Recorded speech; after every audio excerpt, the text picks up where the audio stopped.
ನೋಡಿ, ಒಂದು ಕಡೆ ರಾಜ್ಯ ಕಾಂಗ್ರೆಸ್ನ ಎಲ್ಲ ಶಾಸಕರು, CM, ಸಚಿವರು, DCM ಎಲ್ಲರೂ ಕೂಡ ದೆಹಲಿಗೆ ಬಂದು ಪ್ರತಿಭಟನೆಯನ್ನು ಮಾಡೋದಕ್ಕೆ ಪ್ಲಾನಿಂಗನ್ನು ಮಾಡ್ತಿದ್ದಾರೆ. ಈಗ ಆಲ್ರೆಡಿ ಕರ್ನಾಟಕ ಭವನ, ದೆಹಲಿಯಲ್ಲಿರುವಂಥ ಕರ್ನಾಟಕ ಭವನದಲ್ಲಿರುವಂಥ ಕಾಂಗ್ರೆಸ್ನ ಮುಖಂಡ BK ಹರಿಪ್ರಸಾದ್ ಅವರು ಕೂಡ ಇವತ್ತು ಒಂದು ಪ್ರತಿಕ್ರಿಯೆಯನ್ನು ಕೊಟ್ಟಿದ್ದಾರೆ. ರಾಜ್ಯದ ಇತಿಹಾಸದಲ್ಲಿ ಮೊದಲ ಬಾರಿಗೆ ಈ ಧರಣಿ ಆಗ್ತಾ ಇದೆ ಅಂತೇಳಿ ಅವರು ಹೇಳಿಕೆಯನ್ನು ಕೊಟ್ಟಿದ್ದಾರೆ. ಕೇಂದ್ರದ ಮಲತಾಯಿ ಧೋರಣೆ ವಿರುದ್ಧ ಇವತ್ತು ಪ್ರತಿಭಟನೆ ಮಾಡುವಂಥ ಸಂದರ್ಭ ಬಂದೊದಗಿದೆ ಅಂತ ಹೇಳಿ ಅವರು ಹೇಳಿಕೆಯನ್ನು ಕೊಟ್ಟಿದ್ದಾರೆ. ಜೊತೆಗೆ ಈಗ ಇರುವಂಥದ್ದು ದೇಶದಲ್ಲಿ ಗುಜರಾತ್ ಮಾಡೆಲ್. ಆ ಗುಜರಾತ್ ಮಾಡೆಲ್ ಅಂದರೆ ಪಂಗನಾಮ ಹಾಕೋದು. ಕೇಂದ್ರ ಸರ್ಕಾರದ ವಿರುದ್ಧ ಈ ರೀತಿಯಾಗಿ ಕಾಂಗ್ರೆಸ್ ನಾಯಕ ಹರಿಪ್ರಸಾದ್ ಅವರು ದೆಹಲಿಯಲ್ಲಿರುವಂಥ ಕರ್ನಾಟಕ ಭವನದಲ್ಲಿ ಕಿಡಿಕಾರಿದ್ರು. ಭಾರತದಲ್ಲಿ ಗುಜರಾತ್ ಒಂದು ಅಂದರೆ ಭಾರತ ಗುಜರಾತ್ ಆಗಿದೆ. ಹಾಗಾದರೆ BK ಹರಿಪ್ರಸಾದ್ ಅವರು ಏನು ಮಾತಾಡಿದ್ದಾರೆ ನೋಡ್ಕೊಂಡು ಬರೋಣ ಬನ್ನಿ. ನೋಡಿ, ಗುಜರಾತ್ ಮಾಡೆಲ್ ಅಂದರೆ ಒಂದು ಅದರ ಮುಖ್ಯಸ್ಥರು ರಂಗವಿಲ್ಲ. ಜೊತೆಗೆ ಇಡೀ ಪ್ರಪಂಚದಲ್ಲಿ, ಇಡೀ ದೇಶದಲ್ಲಿ ಅತಿ ಹೆಚ್ಚಿನ ಬ್ಯಾಂಕ್ಗಳಿಗೆ ಪಂಗನಾಮ ಹಾಕಿರ್ತಕ್ಕಂಥದ್ದು ಗುಜರಾತ್ ಅವರು. ಮೇಹುಲ್ ಚೋಕ್ಸಿ ಇರ್ಬೋದು, ನೀರವ್ ಮೋದಿ, ಇವೆಲ್ಲ ಸಾಕಷ್ಟು ಜನ ಇದ್ದಾರಲ್ಲ. 1ರಿಂದ 10 ಜನಕ್ಕೆ ನೀವು ನೋಡಿದಾಗ 10 ಜನವೂ ಸಹ ಗುಜರಾತಿಂದನೇ ಪಂಗನಾಮ ಹಾಕಿರೋರು. ಇದು ಗುಜರಾತ್ ಮಾಡೆಲ್ ಅಂತ. ಇದಕ್ಕೆ ಪಂಗನಾಮ ಹಾಕೋದಕ್ಕೆ ಗುಜರಾತ್ ಮಾಡೆಲ್ ಅಂತ ಹೇಳೋದು. ಇದುವರೆಗೂ ಸಹ 10 ವರ್ಷ ಆಯಿತು ಸರ್ಕಾರಕ್ಕೆ ಬಂದು. ನಾನು 2-3 ಬಾರಿ ಅದನ್ನು ಕೇಳಿದ್ದೀನಿ ಪಾರ್ಲಿಮೆಂಟಲ್ಲಿದ್ದಾಗ. ಗುಜರಾತ್ ಮಾಡೆಲ್ ಏನು ಅನ್ನೋದು ಸ್ವಲ್ಪ ವಿವರಣೆ ಮಾಡಿ ಅಂಥೇಳಿ. ಅಂದರೆ ಹೊಸ ಬ್ರಿಡ್ಜು ಕುಸಿಯೋದಾಗಲಿ, ಬ್ಯಾಂಕ್ಗಳಿಗೆ 3 ನಾಮ ಪಂಗನಾಮ ಹಾಕೋದಾಗಿರಲಿ, ಅಥವಾ ಈ ಬೇರೆ ರಾಜ್ಯಗಳಲ್ಲಿ ಇರ್ತಕ್ಕಂಥದ್ದನ್ನೆಲ್ಲ ತೆಗೆದುಕೊಂಡೋಗಿ ಅಲ್ಲಿ ಕಾರ್ಖಾನೆ ಮಾಡೋದಾಗಲಿ, ಅಥವಾ ಬೇರೆಯವ್ರು ಕಟ್ಟಿರ್ತಕ್ಕಂಥದ್ದು. ಅಥವಾ ಈಗ ನೋಡಿ, GMR ಬಾಂಬೆ ಏರ್ಪೋರ್ಟ್ ಕಟ್ತು, ಅದನ್ನು ಅದಾನಿ. ಮಂಗಳೂರು, ತ್ರಿವರ್ಣಪುರ, ಬರೋಡ, ಇದು ಅದಾನಿ. ಎಲ್ಲ ಏರ್ಪೋರ್ಟ್ಗಳು, ಬಂದರುಗಳು ಇವೇ ಗುಜರಾತ್ ಮಾಡಲು. ಅಂದರೆ ಇಂಡಿಯಾ ಅಂತ ಹೇಳಿದರೆ ಗುಜರಾತ್ ಅಂದ್ಕೊಂಡ್ಬಿಟ್ಟಿದ್ದಾರೆ. ಗುಜರಾತ್ ಒಂದು ಇಂಡಿಯಾದ ಭಾಗ ಅನ್ನೋದು ಇವ್ರು ತಿಳ್ಕೊಂಡಿಲ್ಲ. ಆದ್ದರಿಂದ ಇದರ ವಿರುದ್ಧ ಪ್ರತಿಭಟನೆ ಮಾಡೋದು ಸರಿ ಅನಿಸುತ್ತೆ.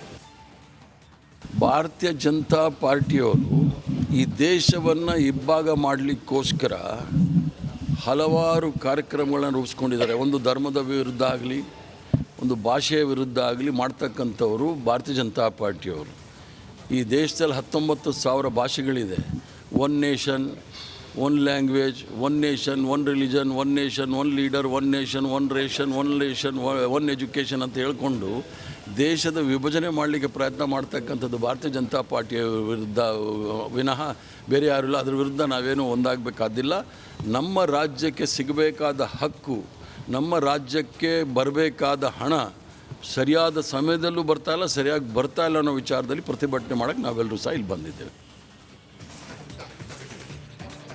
ಈ ವಾರಾಂತ್ಯದಲ್ಲಿ ರಾಜ್ಯಕ್ಕೆ ಅಮಿತ್ ಶಾ ಭೇಟಿ ನೀಡಲಿದ್ದಾರೆ. ಹೀಗಾಗಿ ಸಹಜವಾಗಿ ಬಿಜೆಪಿಯಲ್ಲಿ ಚಟುವಟಿಕೆಗಳು ಗರಿಗೆದರಿದೆ. ಅದರಲ್ಲೂ ಮಾಜಿ ಮುಖ್ಯಮಂತ್ರಿ ಹಾಗೆ ಬಿಜೆಪಿ ನಾಯಕ BS ಯಡಿಯೂರಪ್ಪನವರ ನಿವಾಸದಲ್ಲಿ ಸಾಕಷ್ಟು ರಾಜಕೀಯ ಚಟುವಟಿಕೆಗಳು ಕಾಣಲಿಕ್ಕೆ ಸಿಗ್ತಾ ಇದೆ. ಸೀಟು ಹಂಚಿಕೆ ಬಗ್ಗೆ BSY ನಿವಾಸದಲ್ಲಿ ಚರ್ಚೆ ನಡೀತಾ ಇದೆ. ಚರ್ಚೆಗೆ ದಾವಣಗೆರೆ, ಹಾವೇರಿ ನಾಯಕರು ಭಾಗಿಯಾಗಿದ್ದಾರೆ. ಕೇಂದ್ರ ಗೃಹ ಸಚಿವ ಅಮಿತ್ ಶಾ ದಾವಣಗೆರೆಗೆ ಬರ್ತಾ ಇದ್ದಾರೆ. ಈ ಸಂದರ್ಭದಲ್ಲೇ ನಡೀತಿರುವ ಮೀಟಿಂಗ್ ಸಹಜವಾಗಿ ಕುತೂಹಲಕ್ಕೆ ಕಾರಣವಾಗಿದೆ. ಅಮಿತ್ ಶಾ ಅವರು ಬಂದಾಗ ಏನೆಲ್ಲ ಚರ್ಚೆ ಮಾಡಬೇಕು ಅನ್ನೋದ್ರ ಬಗ್ಗೆ ಇದೀಗ ಪೂರ್ವಭಾವಿಯಾಗಿ ಚರ್ಚೆ ನಡೆಸಲಾಗ್ತಾ ಇದೆ.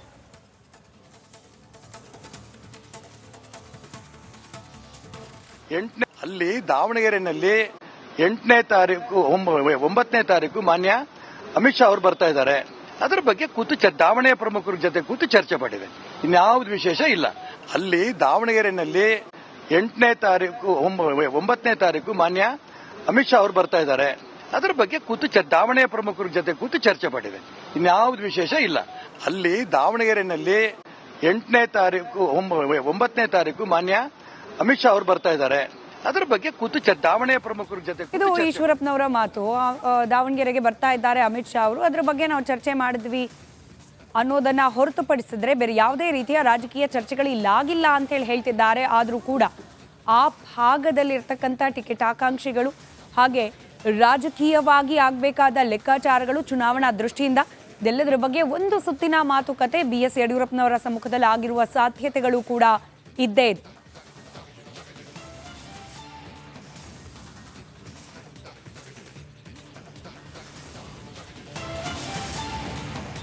ದಾವಣಗೆರೆಯಲ್ಲಿ 8ನೇ ತಾರೀಕು 9ನೇ ತಾರೀಕು ಮಾನ್ಯ ಅಮಿತ್ ಶಾ ಅವರು ಬರ್ತಾ ಇದ್ದಾರೆ. ಅದರ ಬಗ್ಗೆ ದಾವಣಗೆರೆ ಪ್ರಮುಖರ ಜೊತೆ ಕೂತು ಲಕ್ಷ್ಮಣ್ ಸವದಿ ಘರ್ ವಾಪಸಿಗೆ ದೊಡ್ಡ ಮಟ್ಟದ ಕಸರತ್ತನ್ನ ಬಿಜೆಪಿ ನಾಯಕರು ಆರಂಭಿಸಿದ್ದಾರೆ. ಎರಡೆರಡು ಆಫರ್ ಕೊಟ್ಟಿದ್ದಾರೆ. ಲಕ್ಷ್ಮಣ್ ಸವದಿ ಅವರನ್ನ ಮತ್ತೆ ಪಕ್ಷಕ್ಕೆ ಕರೆತರಬೇಕು ಅನ್ನುವಂತ ಕಸರತ್ತು ಮುಂದುವರಿತಾ ಇದೆ. ಒಂದಲ್ಲ ಎರಡಲ್ಲ, ಎರಡೆರಡು ಆಫರ್ ಸದ್ಯ ಬಿಜೆಪಿ ಹೈಕಮಾಂಡ್ ಲಕ್ಷ್ಮಣ್ ಸವದಿ ಅವರ ಮುಂದಿಟ್ಟಿರೋದು. ರಿಪಬ್ಲಿಕನದಲ್ಲಿ ಎಕ್ಸ್ಕ್ಲೂಸಿವ್ ರಿಪೋರ್ಟ್. ಲೋಕಸಭೆ ಟಿಕೆಟ್ ಜೊತೆ ಕೇಂದ್ರ ಸಚಿವ ಸ್ಥಾನದ ಆಫರ್ ನೀಡಲಾಗಿದೆ ಅನ್ನೋದರ ಡೀಟೇಲ್ ಸಿಗ್ತಾ ಇದೆ. ಬೀದರ್ ಲೋಕಸಭೆ ಕ್ಷೇತ್ರದ ಟಿಕೆಟ್ ಬಗ್ಗೆ ಸವದಿ ಅವರಿಗೆ ಸಂದೇಶ ನೀಡಲಾಗಿದೆ. ಸವದಿ ಜೊತೆ ಇಬ್ಬರು ಹೈಕಮಾಂಡ್ ನಾಯಕರು ಚರ್ಚೆ ಮಾಡಿದ್ದಾರೆ. ಘರ್ ವಾಪಸಿ ವಿಚಾರಕ್ಕೆ ಸಂಬಂಧಪಟ್ಟಂತೆ ಅನ್ನೋದರ ಡೀಟೇಲ್ ಸಿಗ್ತಾ ಇದೆ. ಇದು ರಿಪಬ್ಲಿಕನದ ಎಕ್ಸ್ಕ್ಲೂಸಿವ್ ರಿಪೋರ್ಟ್. ಲಕ್ಷ್ಮಣ್ ಸವದಿಗೂ ಬೀದರ್ ಜಿಲ್ಲೆಗೂ ಎಲ್ಲಿಲ್ಲದ ನಂಟು. ಕಾರಣ ಬೀದರ್ನಿಂದಲೇ ಲೋಕಸಭೆ ಅಖಾಡದಲ್ಲಿ ಅವರು ಸ್ಪರ್ಧೆ ಮಾಡೋದಕ್ಕೆ ಬಿಜೆಪಿ ಹೈಕಮಾಂಡ್ ಆಫರ್ ಅನ್ನ ಮುಂದಿಟ್ಟಿದೆ ಅನ್ನೋದರ ಡೀಟೇಲ್ ಸಿಗ್ತಾ ಇದೆ. ಕಾರಣ ಈ ಹಿಂದೆ ಬಸವ ಕಲ್ಯಾಣ ಉಪಚುನಾವಣೆಯ ಉಸ್ತುವಾರಿಯನ್ನ ಲಕ್ಷ್ಮಣ್ ಸವದಿ ಅವರು ಹೊತ್ತಿದ್ರು. ಸುಮಾರು 45 ದಿನಗಳ ಕಾಲ ಬೀದರ್ ಜಿಲ್ಲೆಯಲ್ಲೇ ಠಿಕಾಣಿ ಹೂಡ್ತಾರೆ. ಎಲ್ಲ ಸಮಾಜ ಸಮುದಾಯದವರನ್ನ ಒಗ್ಗೂಡಿಸಿದ್ರು. ಆ ಸಂದರ್ಭದಲ್ಲಿ ಲಕ್ಷ್ಮಣ್ ಸವದಿ ಅವರು ಕಾಂಗ್ರೆಸ್ ವಶದಲ್ಲಿದ್ದ ಬಸವ ಕಲ್ಯಾಣ ಕ್ಷೇತ್ರ ಆಗ ಬಿಜೆಪಿ ತೆಕ್ಕೆಗೆ ಬಂದಿದೆ. ಬಿಜೆಪಿ ತೆಕ್ಕೆಗೆ ತೆಗೆದುಕೊಳ್ಳುವಲ್ಲಿ ಯಶಸ್ವಿಯಾಗಿದ್ರು ಲಕ್ಷ್ಮಣ್ ಸವದಿ. ಮರಾಠ ಲಿಂಗಾಯತರ ನಾಯಕರ ಮೆಚ್ಚುಗೆಯನ್ನ ಕೂಡ ಸವದಿ ಅವರು ಪಡೆದುಕೊಂಡಿರ್ತಾರೆ. ಸವದಿ ಘರ್ ವಾಪಸಿ ಚರ್ಚೆಯಿಂದ ಭಗವಂತ್ ಖೂಬಾ ಅವರಿಗೆ ಟೆನ್ಷನ್ ಶುರುವಾಗಿದೆ.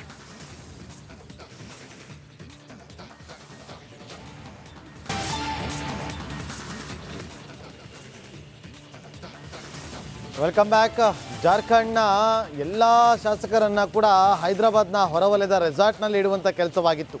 ಫೆಬ್ರವರಿ 2ನೇ ತಾರೀಕು ಚಂಪೇಶ್ವರನವರು ನೂತನವಾಗಿ CM ಆಗಿ ಪ್ರಮಾಣ ವಚನ ಸ್ವೀಕಾರ ಆದ ಬಳಿಕ BJPಯವರು ಅವರನ್ನು ಎಲ್ಲೋ ಒಂದು ಕಡೆ ಖರೀದಿ ಮಾಡಿಬಿಡ್ತಾರೆ ಅಂತೇಳಿ ಒಂದು ಭಯಕ್ಕೆ ಹೊರಗಡೆ ಇಡಲಾಗಿತ್ತು. ಇವತ್ತು ಅವರೆಲ್ಲರನ್ನ ಕೂಡ ಕರೆದುಕೊಂಡ್ಬಂದು ಬಹುಮತವನ್ನು ಸಾಬೀತುಪಡಿಸಬೇಕಾಗಿತ್ತು. ಇವತ್ತು ಆ ಬಹುಮತ ಸಾಬೀತುಪಡಿಸುವಲ್ಲಿ ಚಂಪೇಶ್ವರನವರು ಇವತ್ತು ಯಶಸ್ವಿಯಾಗಿದ್ದಾರೆ. ನೋಡಿ, ಜಾರ್ಖಂಡ್ನ ನೂತನ ಮುಖ್ಯಮಂತ್ರಿ ಚಂಪೈ ಸೊರೇನ್ ಅವರು ವಿಶ್ವಾಸ ಮತವನ್ನು ಇವತ್ತು ಯಾಚನೆ ಮಾಡಿ ವಿಶ್ವಾಸವನ್ನು ಗೆದ್ದಿದ್ದಾರೆ. BJPಯವರು ಶಾಸಕರನ್ನು ಖರೀದಿ ಮಾಡುವ ಕಾರಣಗಳಿಂದಾಗಿ ಆತಂಕದಿಂದ ಫೆಬ್ರವರಿ 2ನೇ ತಾರೀಕಿನಂದು ಹೈದರಾಬಾದ್ಗೆ ತೆರಳಿದ್ದಂತಹ ಅದು JMM ನೇತೃತ್ವದ ಮೈತ್ರಿಕೂಟದ 40 ಶಾಸಕರು ಈಗ ವಿಶ್ವಾಸ ಮತ ಯಾಚನೆಯಲ್ಲಿ ಯಶಸ್ವಿಯಾಗಿದ್ದಾರೆ. ಪ್ರಮುಖವಾಗಿ ಹೇಮಂತ್ ಸೊರೇನ್ ಅವರು ತಮ್ಮ ಬಂಧನಕ್ಕೂ ಮುನ್ನ ಮುಖ್ಯಮಂತ್ರಿ ಹುದ್ದೆಗೆ ಜನವರಿ 31ನೇ ತಾರೀಕು ಅವರು ರಾಜೀನಾಮೆಯನ್ನು ಕೊಟ್ಟಿದ್ದರು. ಆ ಬಳಿಕ ಫೆಬ್ರವರಿ 2ನೇ ತಾರೀಕು ಚಂಪೈ ಸೊರೇನ್ ಅವರು ಮುಖ್ಯಮಂತ್ರಿಯಾಗಿ ಪ್ರಮಾಣ ವಚನವನ್ನು ಸ್ವೀಕಾರ ಮಾಡಿದರು. ಅವತ್ತು ನಡೆದಂತಹ ಮೊದಲ ಸಂಪುಟ ಸಭೆಯಲ್ಲಿ 5ರಂದು ವಿಶ್ವಾಸ ಮತ ಯಾಚಿಸುವ ಬಗ್ಗೆ ನಿರ್ಧಾರವನ್ನು ತೆಗೆದುಕೊಳ್ಳಲಾಗಿತ್ತು. ಉನ್ನತ ಮಟ್ಟದ ಸಭೆಯನ್ನು ಕೂಡ ನಡೆಸಲಾಗಿತ್ತು. ರಾಜ್ಯದ ಕಾನೂನು ಮತ್ತು ಸುವ್ಯವಸ್ಥೆ ಕುರಿತು ನಿನ್ನೆ ಉನ್ನತ ಮಟ್ಟದ ಅಧಿಕಾರಿಗಳ ಸಭೆಯನ್ನು ಕೂಡ ನಡೆಸಿದರು. ಸೊ ಇವತ್ತು ಎಲ್ಲರನ್ನ ಕೂಡ ವಾಪಸ್ ಕರೆದುಕೊಂಡು ಹೋಗಿ ವಿಶ್ವಾಸ ಮತವನ್ನು ಯಾಚನೆ ಮಾಡಿ 47 ಶಾಸಕರ ಬೆಂಬಲದೊಂದಿಗೆ ಬಹುಮತವನ್ನು ಸಾಬೀತುಪಡಿಸಿದ್ದಾರೆ. ಕಾಂಗ್ರೆಸ್ ಹಾಗೂ JMM ಮೈತ್ರಿ ಸರ್ಕಾರ ಈಗ ಸೇಫ್ ಆಗಿದೆ. ಮೈತ್ರಿ ಸರ್ಕಾರದ ವಿರುದ್ಧ 29 ಶಾಸಕರು ಮತಯಾಚನೆ ಮಾಡಿದ್ದಾರೆ ಅನ್ನುವ ಅಪ್ಡೇಟ್ ಕೂಡ ಇದೆ.